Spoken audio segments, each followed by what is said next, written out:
my hips only go so wide. And yeah, I know, that's a good visual. We're winning this year. Like, we just picked up the dude. Like, absolutely, I was so excited. Yeah.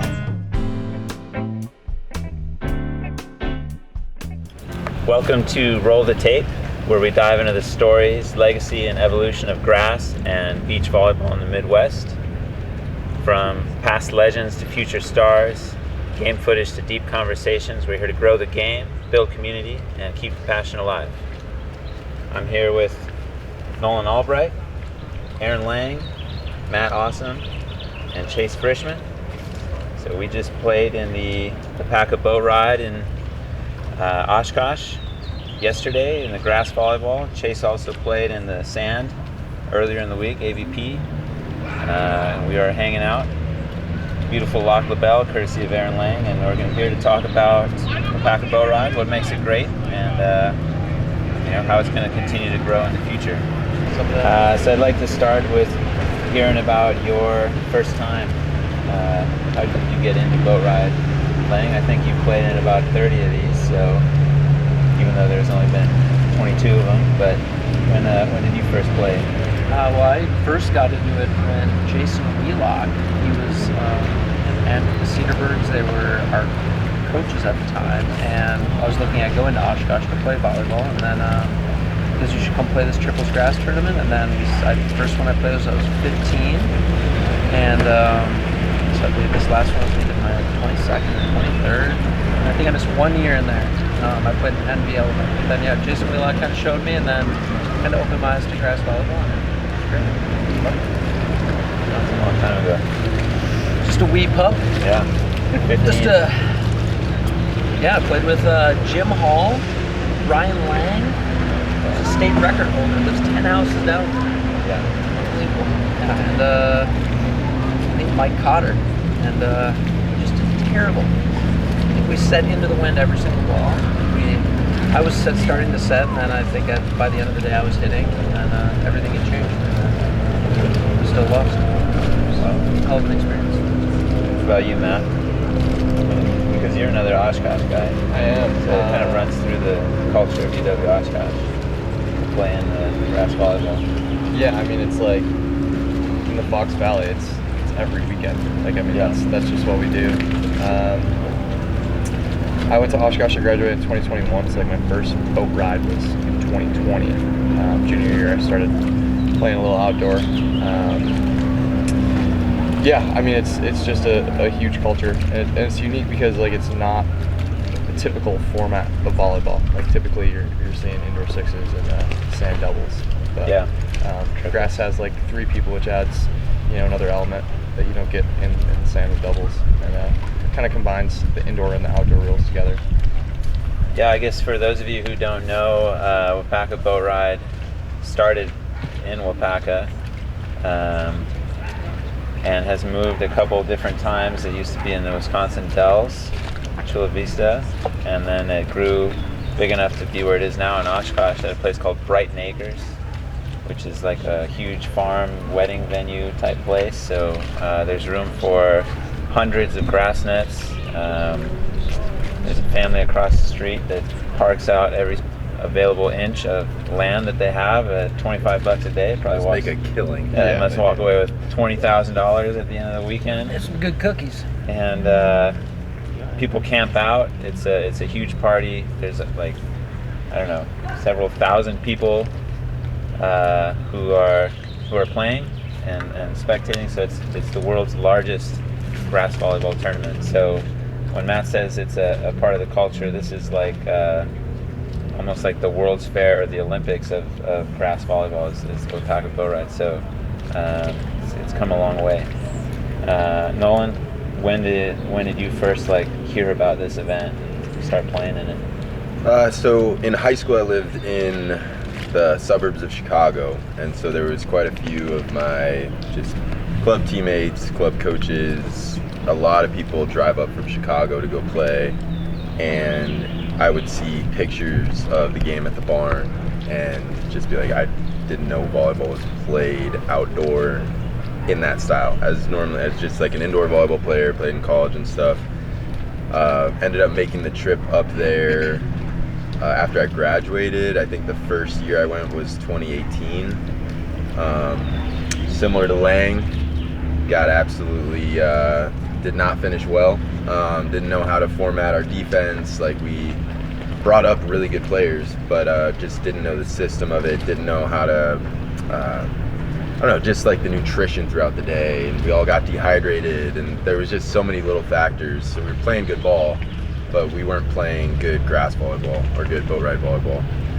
But I've been back now, I think this was my 8th year or so, and it's always just a big reunion with like my club teammates that I've, I see every year.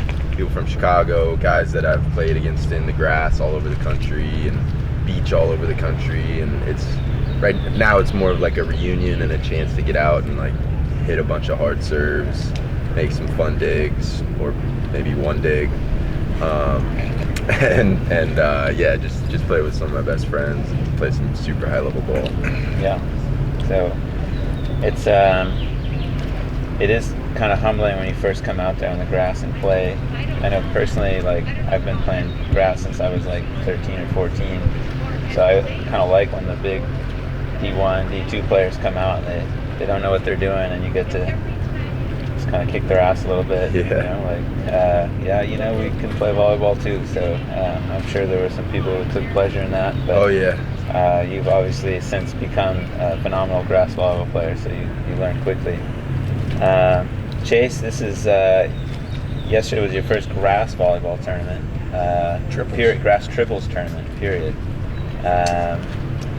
But you played in the Waupaca sand tournament for a long time, right? And how many times have you played that one? Only 2 times. Only 2 times. Yeah, because it was kind of a fringe tournament for a while. Right, and then the AVP started putting a little more emphasis and money into it. Exactly. Yeah. So what has that been like for you? Like, what finally tipped it in your favor to come out here?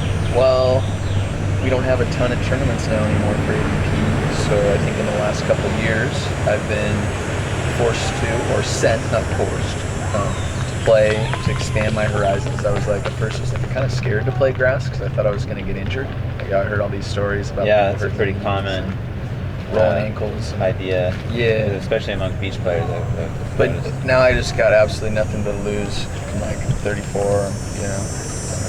I've put in some mileage on the beach, and I don't really care. I just want to have the cool experiences with amazing people and play in the legendary tournaments that are all across this country. So this is one of my opportunities to do so, and gave that call, and felt it a prudent and smart decision, and still do. Yeah, I'm uninjured. Yes, I didn't get hurt. That was good. Nolan got more digs than me, to be honest. He talks about his one dig because it's really hard out there. I was having trouble reading, but you guys did an awesome job of like welcoming me and showing me the system, and putting me in a position to semi-succeed. I think if I had grasped it a little quicker, we might have gone further than 5th, but I had a blast. Yeah. Well, I think I had a blast watching you guys out there playing. I thought you fit into our system pretty seamlessly, and we actually I was hoping to play in the tournament, but I just got some bad news, and I'm still injured, and I'm out for a while longer, and so I think winning is a lot easier done with 4 people on the team. If you look at the history of grass triples at Boatride, they do allow you to have 4 people, and a lot of teams have found success, at least recently it seems, by having 4. Maybe it's a factor of fatigue. You guys did a great job. You looked all well rested, explosive, and you look at we lost our quarterfinal, but that next match, like, they just didn't have the legs maybe to keep fighting in the race, and it's because they've been playing all day. But without rest, they just had 3 people on their team, so we knew we needed a 4th, and we knew we needed a baller. And I was really surprised. I messaged you, and it was like, I don't know, 20 minutes later, almost, that you were like, yes, let me check my schedule. And then another 20 minutes went by, and you said, I'm in. And I think that made everybody on our team super happy that we had logged down such a good player to come in and play. Well, I'd seen you, so I'd played a good bit of AVP Beach. Tomas and I used to play a lot together, and so I'd seen you play quite a bit, and we also had time to interact and just train for 2 or 3 days in North Carolina, maybe 3 years ago, at Beach South with Scotty Katz and Matt Hazel, and just I was like, all right, I think his vibe is going to be great for the squad. I think he's just a fun, hungry athlete with a live arm that can pass and serve. I was like, that's perfect. Absolutely get this. Like, Chase will be a great fit. So it was just kind of fun. It's fun when you have those vibes. Like, my vibe wouldn't fit with every team. You know, Lang, Chase, Matt, Tomas, like, you're not going to fit with every team's vibe. Like, for instance, I wouldn't be a good fit for the cupcakes. I am not good at leapfrog. I never have been. You know, my hips only go so wide. And, yeah, I know. That's a good visual. But I wouldn't be a good member of the team Cupcakes, but Cupcakes themselves are great. They're a great grass team, and they have fun in their own way. But I think just that's one other thing when you're looking at a grass team is, like, what is each person bringing to the table skill-wise, mindset-wise, physicality-wise, because you can really throw off a vibe if that fourth or that third on the team is just like way up here and everyone else is down here. It's just, it can be a nightmare. We've seen it happen. So yeah, it's really fun when you get a chance to, like, learn who people are and you learn yourself and know who you fit well in with and all that stuff. So yeah, it's interesting too, because at least with us, I mean, we played with so many different people throughout the years. Just me and Aaron alone, I mean, somehow we've managed to play almost every boat ride tournament that I've ever played in together. I think all but 2. But we played with guys like Jeff Powell from Lewis, Nick Mueller from Oshkosh University, Aurelia Speller, Donnie Rivera. There's a Bill Meidenbauer. Big Game Bill. Big Game Bill, yeah. And then eventually we found our best success with Kyle Overby, who unfortunately isn't with us today because he had to go back and see his family and his dog in Chicago. But he was on the squad with us yesterday. And then, yeah, we picked up Nolan. It's kind of a missing piece. And then Chase has been welcomed into that group. So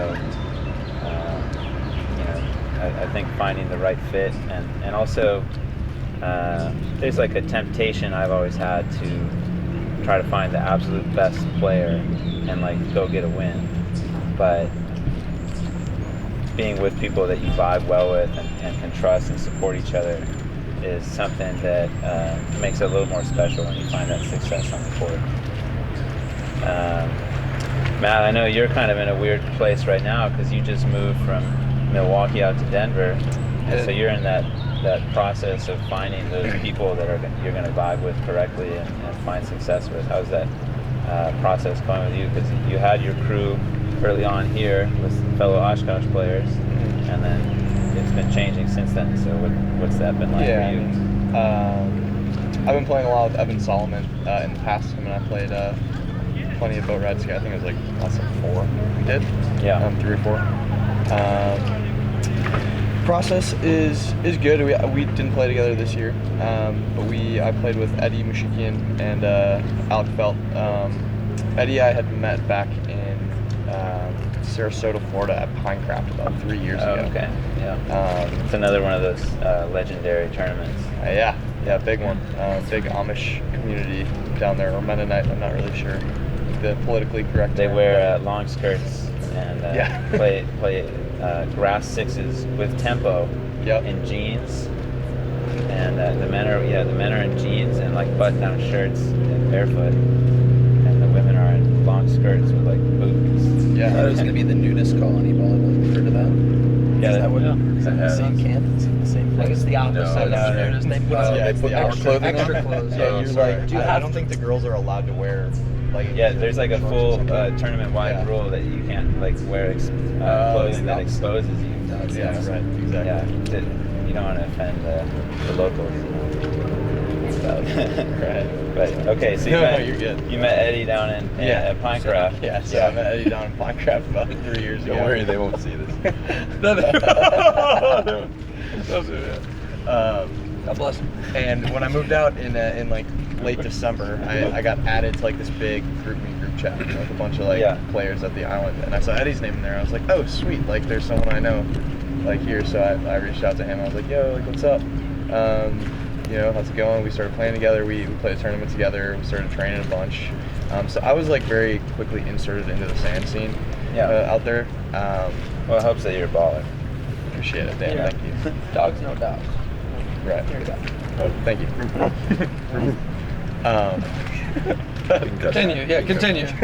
But no, it's been good. The process has been really good. I played with one guy named Thomas Herb. We call him Hutch. Everyone goes by Hutch. Sure. Lefty, he's like 6'4". We played really, really well together, and I would love to like have him as like a partner. And I thought that was a great partnership, but he is also having some knee issues, so he decided that he's gonna take some time off as well. So, it's always, especially beach doubles. It's always like starts and stops with partnerships, you know. Yeah. So, but altogether, you know, I'm not really too worried about it. I know that I'll find, you know, a good partner out there at some point. Yeah. But Alec and I have been playing a lot together, and him and I are going to be playing a tournament out in Steamboat. He was on our boat ride team last year. I would say Eddie Mushikin was on the first team that I played on at Boat Ride. Yeah. Wow.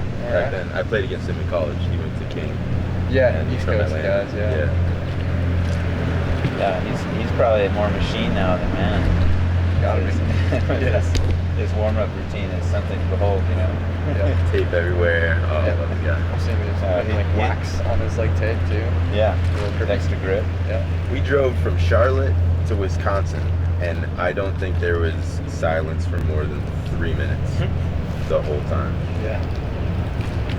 Great guy. Great guy. He's high energy. He brings a lot of fire on the court too, and I like that about him. Oh yeah. Good high line swing, good passer blocker. Yeah. Good dude. Yeah. Well, I think you know when we were younger and in Matt's kind of position here, looking for that right fit. I don't know, boat ride. We'd won a lot of other tournaments, local tournaments, things like circle tap, cornrows, yeah, like a number of big events, but they're not on the same scale, right? Boat ride draws a national crowd, and so boat ride was always like the one tournament. The holy grail. It's the one that you know, we wanted to win above all else, and some of like the East Coast players, maybe Pottstown is kind of like that for them. I'm sure for some beach guys in the Northwest, like Seaside's like that, you know. But for us, it's our backyard, you know? So you want to defend and make it to the barn.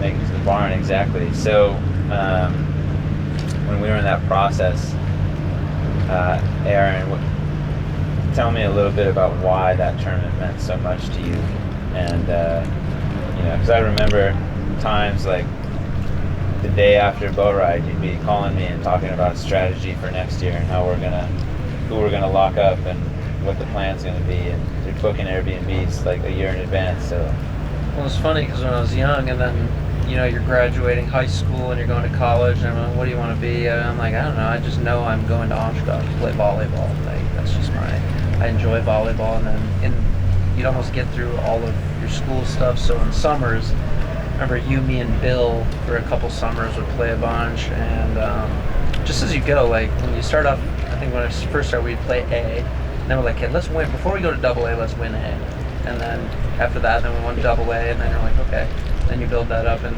then you go and you just learn a lot. I think 3 years we lost to Chris Kozleric, Dynaspersions, and Yasmin. 2 years. 2 years on.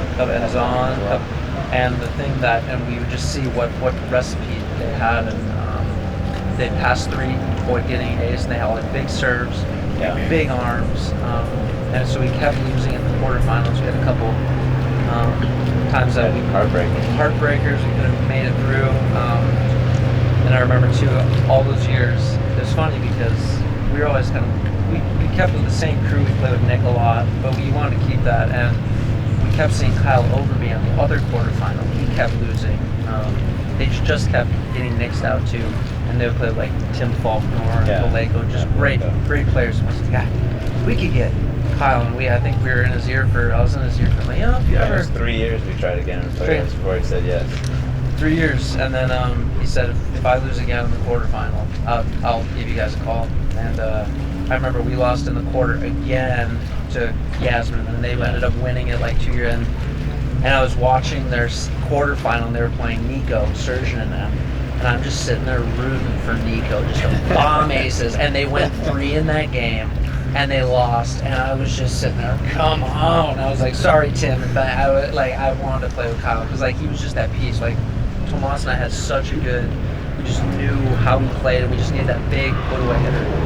And then I think it was 15, 20 minutes, whatever. Kyle was like, I'm playing next year. And then that next year, we ended up making it to the final.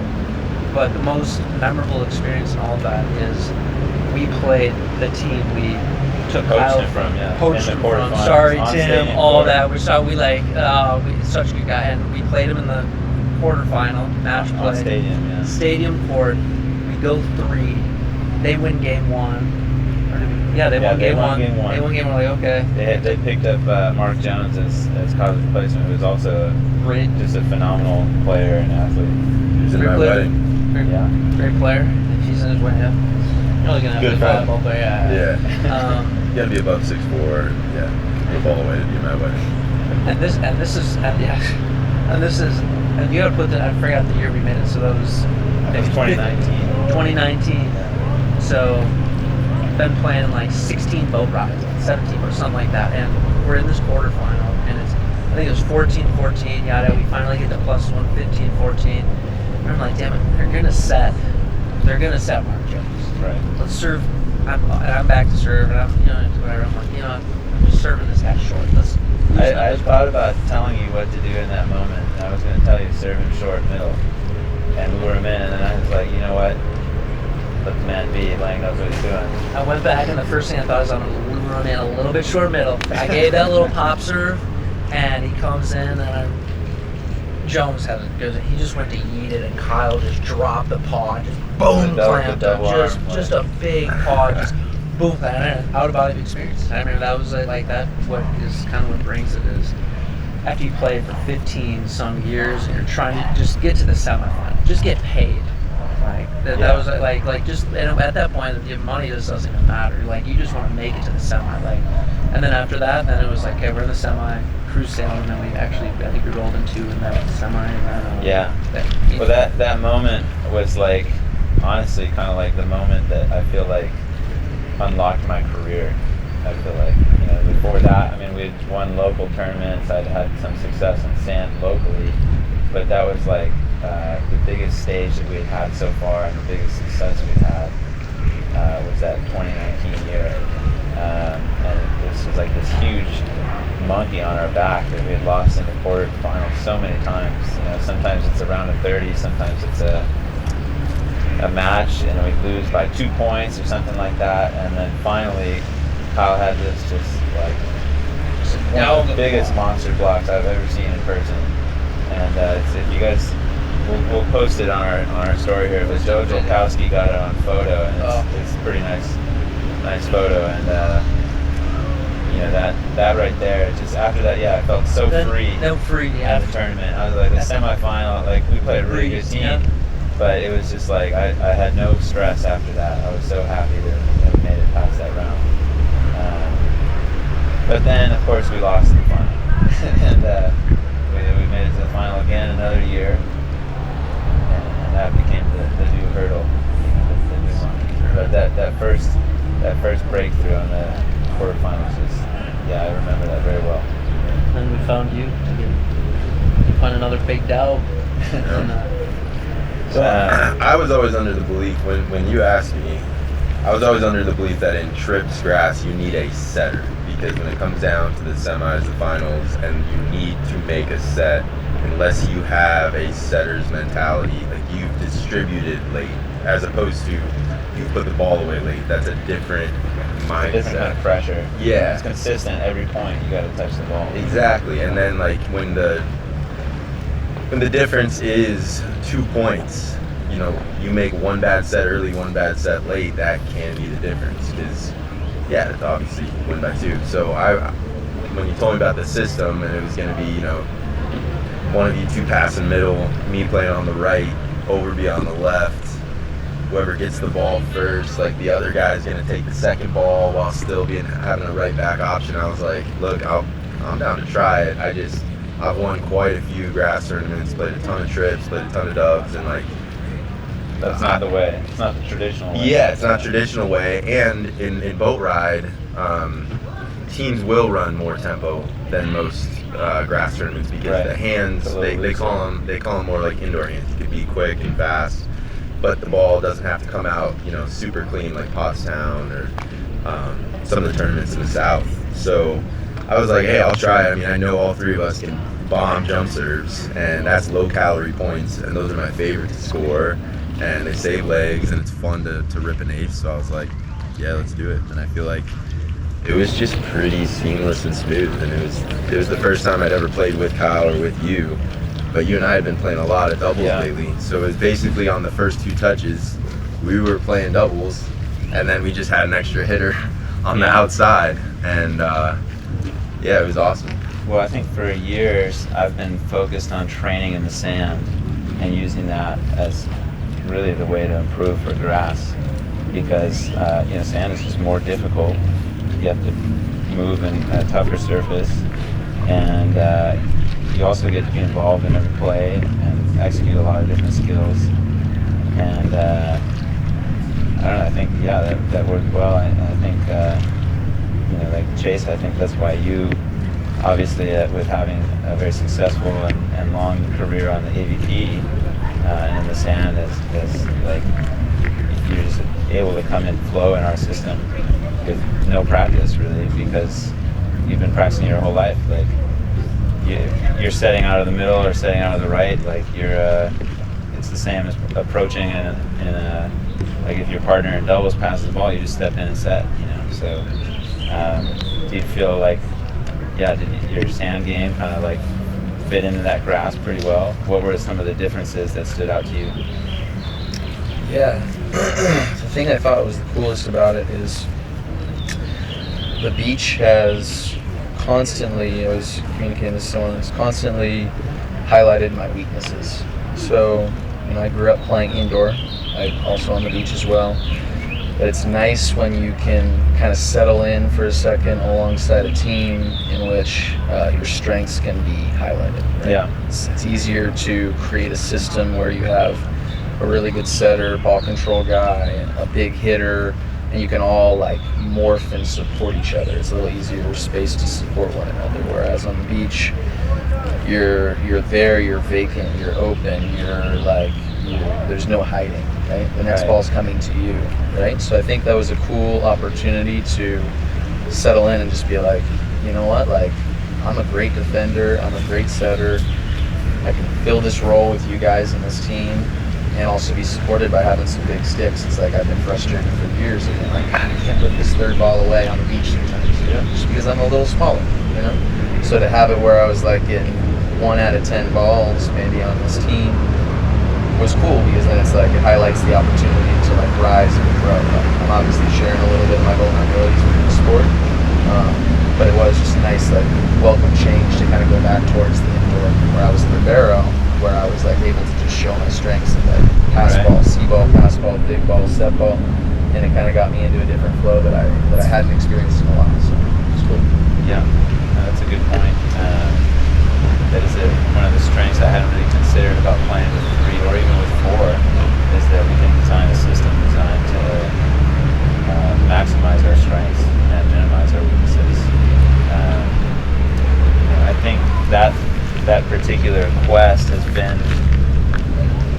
I don't know where that started for me, but it was kind of like I always wanted to win, and I was going to like problem solve. I didn't have a lot of great systems coaching early in my career. I learned a lot from my dad, but my dad was like a self-taught volleyball player, and so he was a problem solver. So I think that's like the greatest thing I learned from him growing up was like, I'm gonna figure out how to win and treat it like a problem I need to solve, you know.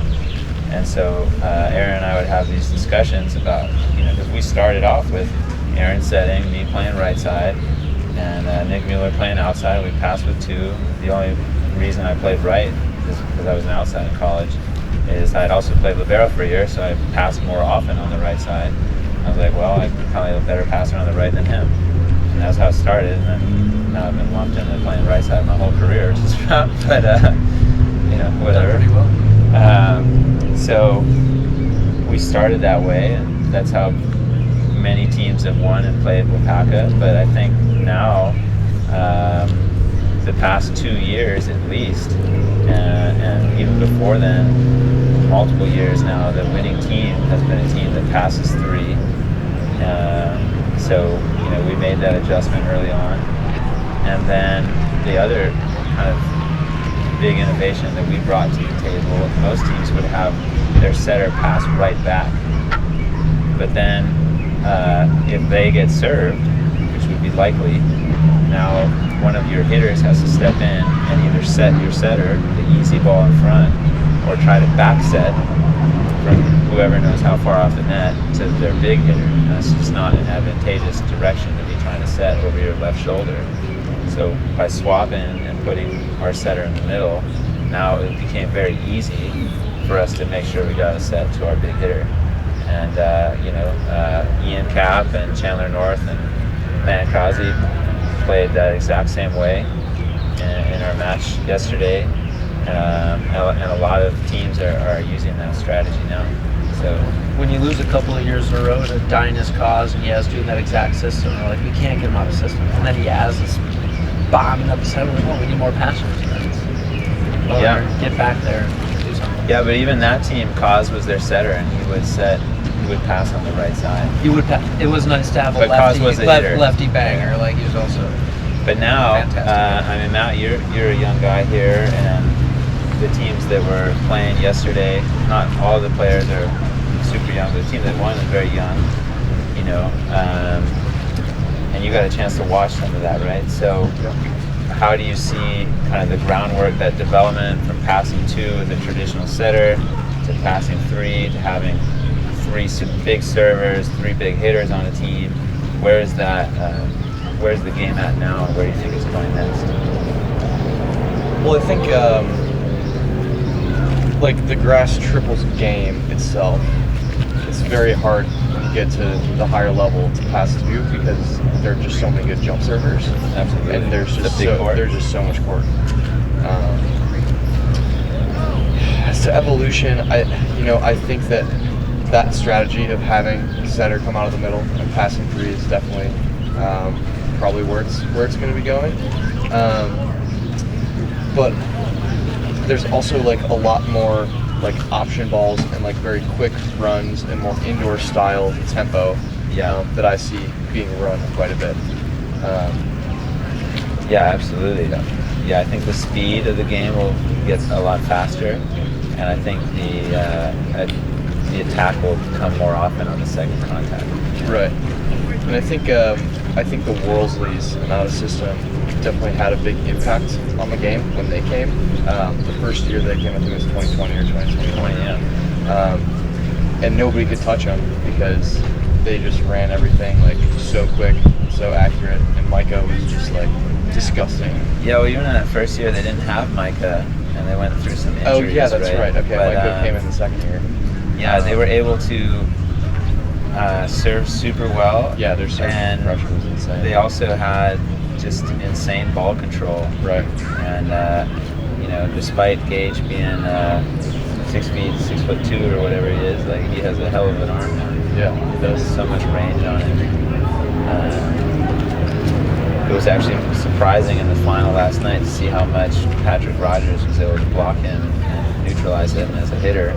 Yeah. Because I've never seen anybody do that. You know, so that was quite a performance from him. No, but for all we know, I've never seen any of those guys play before, but Patrick may have been watching those grass clips and highlights of Out of System for 5 years running and been emulating some of that stuff, like just in his own backyard or just as the tournaments they're playing, you know, because for so many young players, those guys are the blueprint. They're the blueprint. They're the guys that kind of, you know, made a brand, and now they're getting access to the best women's volleyball players in the country to join their camps, and they're sitting down and having chats with Danny Busboom Kelly at the University of Nebraska, and kind of have a shot to do this cool summer-long camp, travel, play, establish content, you know, all that kind of stuff. And so I feel like they did it in a holistic way, but it started with their brotherly connection between Joe and Gage, and it wasn't just that they were setting high balls to Gage and he was going here. They were going 0 tempo,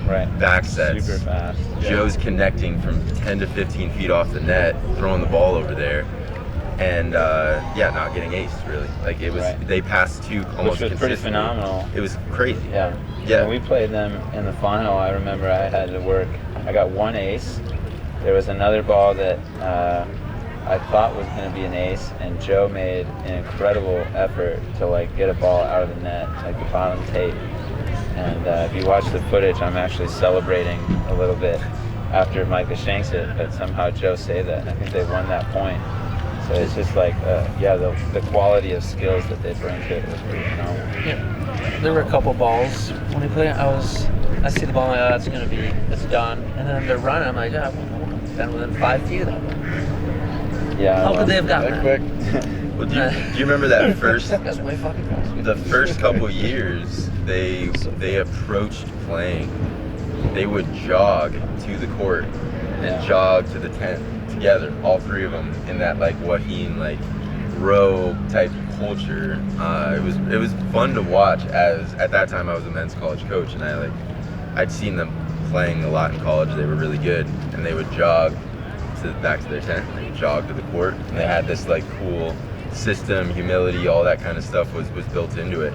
And now they've thrown that all away. No, I'm just kidding. No, they're still, I really do respect them a lot. Gage had a few really good like honor calls, and just felt like they're not out here to usurp what the boat ride brings. They're out here to like add to it, enhance it, play within it, and like do it well. And so I've come to respect them quite a bit after playing them and seeing them play that.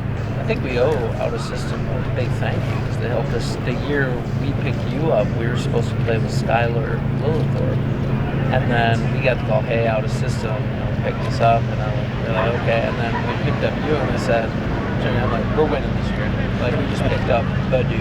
Like, absolutely, I was so excited. Yeah. And then it worked out great. So. Well, I just want to, before we wrap this up, maybe ask a couple of each of you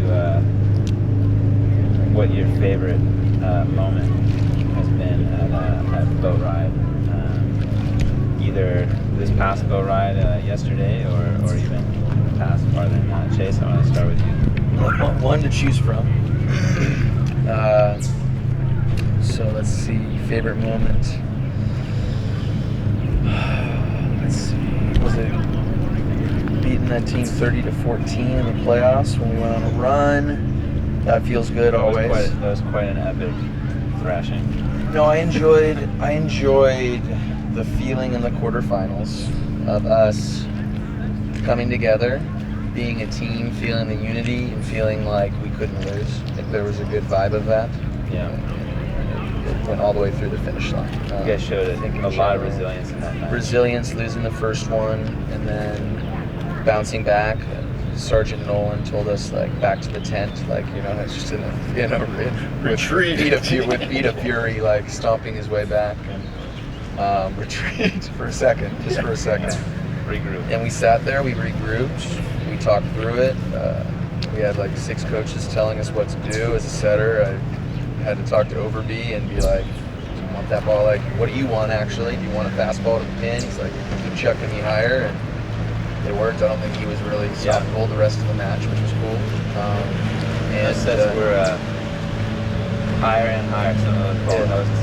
What? Yeah, exactly. You got to throw them in the moon to actually get it high enough, right? But I think the one play was diving to my right, I didn't get many digs the whole tournament really. Like I wasn't feeling like my defensive wizardry was out there for anyone to see. But I got one dig at a clutch moment, and that was a Yeah, great feeling. that was a spectacular dig. Thank you. Yeah, as good as I've seen it in that tournament. Very nice.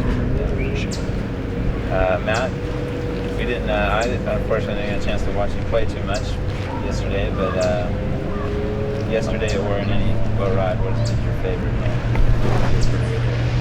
So, I guess honestly, my favorite moment wasn't really playing. My favorite moment has been like being part of watching the finals, like sitting front row there and like just being fully inspired by the sheer like number of people that are watching. Like I don't even know, it's like thousands of people in that stadium. It's something that is very hard to get as a men's volleyball player. Yeah. Like ever.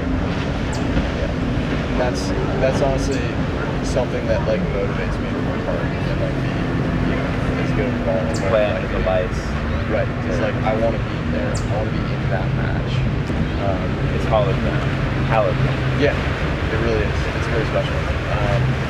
And yeah, so you know, past however many years I've been going to boat ride, you know, every time I stick around and I watch the finals, and it's just like the feeling and the inspiration and the motivation that comes from being in that setting is really, really awesome. Yeah, I agree with that. Yeah. Aaron? Yeah, I think we touched on some of them breaking through into the semis. I was thinking to the semis, and I'm just like, let it happen. But I mean, just looking back over all these 20-some boat rides, just I think it always boils down to just the journey and the people that you're with. Like, so many people that there's got to be 500 hugs that happen, and you see so many awesome faces. The people that are just wonderful. Competition, the stories you'll tell after. You know, people flopping for this and that. You know, love stories for years. Creates a lot of fun stuff. And, yeah, just the people. Yeah, I would say your chicken salad, top notch. Get the recipe. We'll post it. I'll get the recipe. Yeah, I would say like just new friendships, new hatreds. You know, just people. Yeah, rivalries is a nice way to say it, but you know, just names that I have now to take down every time I play. And I will serve 10 miles an hour harder against them, and it'll be awesome. No, but in reality, I think it's a place where I get to be like fully vicious on the court in a style and a manner that allows for it. Socially acceptable. It's socially acceptable. It's a good arena for battle, and it's a good arena for the type of battle I'm good at, which is hard serves, big swings, and then to work with a group and a unit to where we can try and pull off the ultimate heist. And you know what? I think those young kids pulled off the ultimate heist. Like, they came in, no one knew much about them, and I think, you know, that kid Patrick Rogers, like, he put on a show. It was awesome. It was so fun to see, and you know, it's like legends in the making. And I think all of us here have our own story and legacy and all of that. But I think that in some way, like whether you're watching this and have never played, or this was your first year and you're feeling down, like any of the guys on the teams we played and may have beat can end up finding a squad or a system, can train a lot, and can end up making their own type of run. That's awesome. So I love that aspect of it, and I love that each year there's a new story and there's a new bond. But I think there was a specific there was a ball where I finally got a dig over on the left. Chase set me, Kyle's on the left, but I was already going, and Kyle saw the look in my eyes and he was like, "Go eat, big dog." And Chase sets me the ball, and I go up, and I'm like, I did not jump well. And I see Landon, like, huge press, so I try and go over cross. Chandler throws it back down, and then off the cover I play it up, and then Kyle goes up OT and just crushes it down the line. And it was like those types of weird, like, just transition plays where you're talking, communicating, you're establishing something. That's my favorite part of boat ride, is the junk ball that turns into just something like beautiful, and I love that part. I think it was right at the start of like set 3 or something like that. Set 2 maybe. No, it was pivotal. Three, right? It was pivotal. Set 3. Yeah, it was a big side out. Yeah. I think I remember that play. Yeah. Yeah, you know, I think my favorite boat ride moment has got to be when us Winning. three and Kyle finally got that win.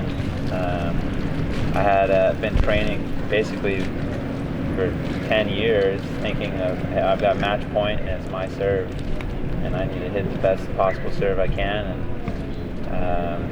that moment kind of got to come true for me. I got to go back on the end line with match point, and Dave Evans nailed the pass. So, but I thought I ripped it. I was super aggressive with it, and then yeah, we got kind of a gift with Nico rolling the ball right to me.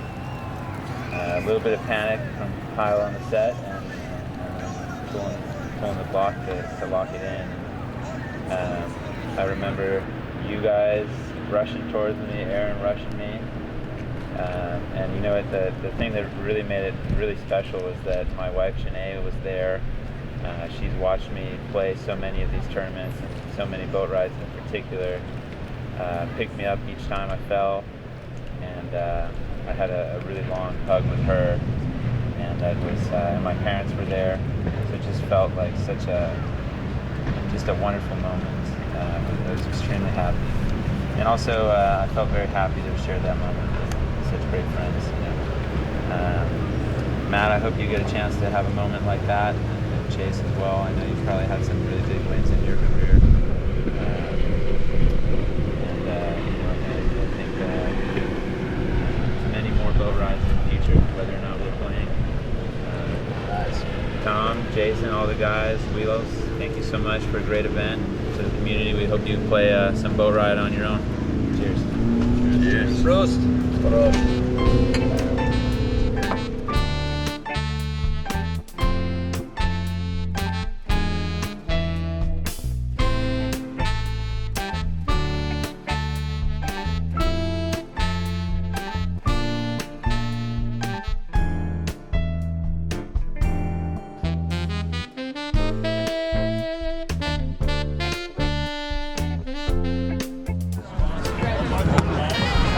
Hey, what a swing!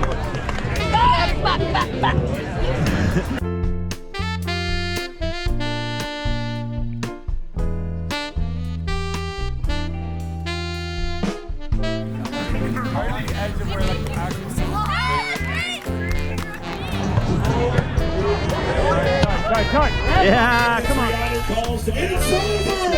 It's over! Here in Waupaca! Your 2025